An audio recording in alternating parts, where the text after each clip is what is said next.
Assalamualaikum warahmatullahi wabarakatuh. Perkenalkan, saya Rahma Fitri dengan NIM 1900276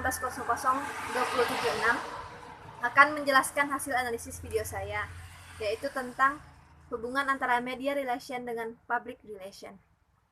Suatu lembaga atau organisasi haruslah bisa menjaga hubungan baik dengan para media. Hal ini dikarenakan, di satu sisi, media memberikan sumber-sumber berita yang sangat berkualitas dengan penjelasan yang detail tanpa menganalisis kebenaran berita tersebut. Di sisi lain, suatu lembaga mendapat kesempatan yang sangat luas untuk mempublikasikan diri tentang hebatnya produk atau jasa yang dimiliki di media yang bersangkutan. Selanjutnya kita masuk kepada pengertian media relation. Dilihat dari asal kata, media relation merupakan suatu kegiatan berupa menjaga hubungan atau kerjasama dengan para pihak media atau pers yang mengurus atau mengelola media cetak, elektronik, maupun online yang akan mampu mempublish segala sesuatu tentang suatu lembaga atau organisasi. Media merupakan sarana penunjang untuk penyampaian informasi mengenai suatu lembaga kepada publik. Syarat utama dalam menjaga hubungan baik dengan para pihak media adalah dengan cara mengenal media yang akan diajak bekerja sama atau mitra kerja, pemberitaan, maupun publikasi dari suatu lembaga atau perusahaan. Suatu lembaga harus mengetahui citra dari media yang akan diajak bekerja sama. Untuk mempublish lembaga, apakah media tersebut memiliki citra yang baik, seberapa jauhkah jangkauan pendengar atau penonton dari media tersebut, seberapa banyakkah penikmat dari media tersebut.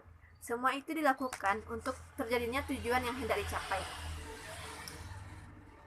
Lembaga juga harus mengajak para awak media untuk mengenal lembaga kita, agar hal yang akan disampaikan dapat tersampaikan dengan baik. Sebaliknya, lembaga juga harus mengenal wartawan yang akan menyampaikan berita ke publik supaya hal yang tidak kita inginkan terjadi. Selanjutnya yaitu kita membahas apa itu media massa. Media massa merupakan media komunikasi dan informasi yang tugasnya menyebarkan informasi secara massal dan dapat diketahui oleh secara massal. Ini adalah proses bentuk penyampaian pesan melalui media yang terjadi dalam satu arah dan efek yang tidak langsung. Per sekarang sudah masuk dari berbagai media, mulai dari media cetak, elektronik, media sosial, dan internet. Di sini kepiawaian seorang PR sangat diperhitungkan untuk memilih media mana yang cocok dipakai dalam mempublish produk atau jasa dari lembaganya. Sebagai seorang praktisi public relation yang baik, kita harus mengetahui apa-apa saja prinsip kerja media. Berikut prinsip-prinsipnya. Yang pertama yaitu media menyajikan kenyataan dengan cara tertentu. Maksudnya, media harus menyajikan berita yang dapat diuji kebenarannya. Karena ini menyangkut kepercayaan publik. Jika kepercayaan publik itu hilang, maka akan berdampak buruk bagi lembaganya. Yang kedua yaitu membentuk kenyataan. Di sini, media harus memperhatikan berita yang akan disampaikan. Karena seorang media memiliki tugas yaitu membentuk kenyataan yang sesuai dengan fakta data yang ada, dan itu sangat mempengaruhi pandangan publik atau masyarakat. Jika ada data yang negatif, maka media bisa melaporkan kepada lembaga untuk melakukan perbaikan sebelum menyajikan berita yang lain. Yang ketiga yaitu menemukan makna. Media mampu menemukan makna atau suatu hal yang belum diketahui oleh lembaga.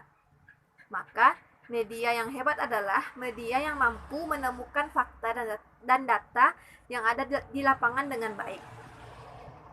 Orang-orang atau bagian-bagian dalam media terdiri dari 3 bagian. Yang pertama yaitu editor, redaktur, dan yang ketiga wartawan yaitu atau jurnalis yang paling sering terlibat dengan praktisi public relation di lapangan. Sebagai seorang PR yang membutuhkan berita atau data dari wartawan atau jurnalis, harus mengetahui apa-apa saja bentuk pekerjaan dari seorang wartawan tersebut. Yang pertama adalah pekerjaan seorang wartawan merupakan pekerjaan berburu waktu. Karena semakin cepat berita itu didapatkan, semakin hebat wartawan tersebut. Berita itu juga akan dibeli berdasarkan kecepatan didapatkannya. Yang kedua yaitu jam kerja wartawan yang tidak lazim. Maka jika seorang PR ingin mengajak bekerja sama harus menyesuaikan dengan jam kerja atau sesuai dengan kelonggaran wartawan tersebut.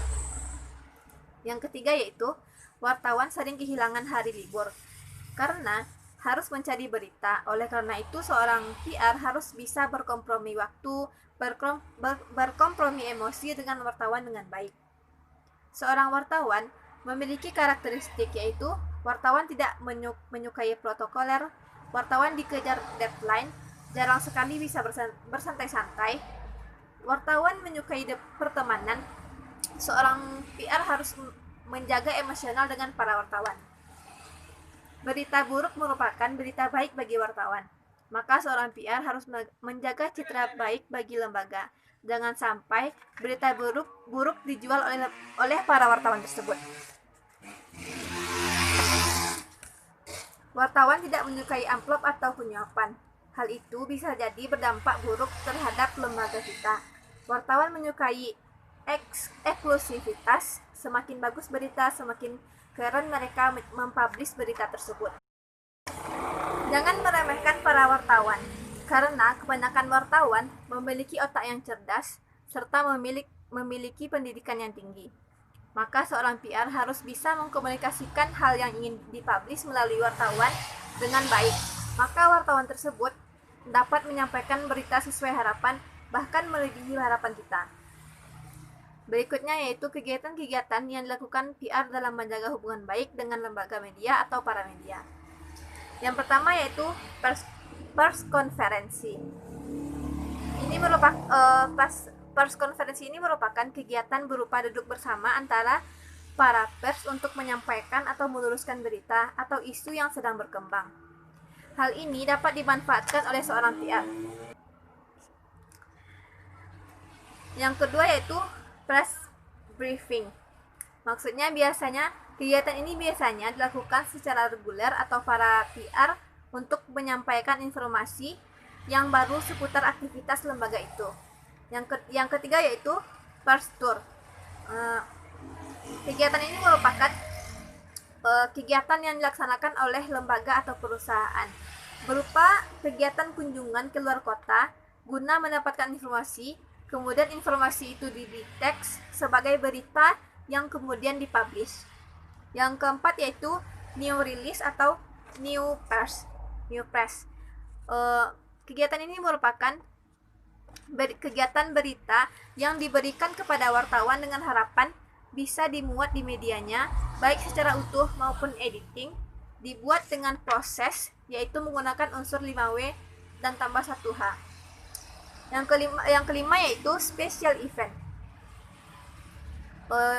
Merupakan kegiatan yang dilakukan oleh PR berupa publisitas guna mendapat peningkatan pengetahuan dan selera publik. Kegiatan ini merupakan teknik yang cocok dimanfaatkan untuk publisitas yang sangat menguntungkan. Kegiatan selanjutnya yaitu first lunch. Yaitu melakukan kegiatan penjamuan makan siang dengan para wartawan dengan tujuan menyampaikan informasi terbaru tentang lembaga. Selanjutnya, first interview, yaitu merupakan kegiatan mengundang wartawan untuk mewawancarai top manajemen agar berita dapat dipublish. Selanjutnya kita membahas tentang etika public relation pemerintah. Yang pertama yaitu PR pemerintah wajib menginformasikan berita yang benar kepada publik, media massa, dan insan pers sesuai dengan tugas atau fungsi organisasi. Yang kedua yaitu praktisi PR tidak boleh melakukan penekanan terhadap media massa dan tidak boleh memberikan amplop yang tidak jelas sehingga berita itu bisa diputarbalikkan. Yang ketiga yaitu wartawan di Indonesia menolak imbalan yang dapat mempengaruhi objektivitas pemerintahan. Imbalan ini membuat para wartawan menjadi tidak objektif terhadap berita. Yang keempat yaitu wartawan di Indonesia menempuh cara yang sopan dan terhormat dalam mendapatkan berita dan tidak melakukan plagiarisme. Yang terakhir yaitu wartawan di Indonesia menghormati hak masyarakat untuk mendapatkan informasi yang benar. Sekian penjelasan dari saya. Mohon maaf jika terdapat kesalahan. Saya mengucapkan terima kasih. Assalamualaikum warahmatullahi wabarakatuh.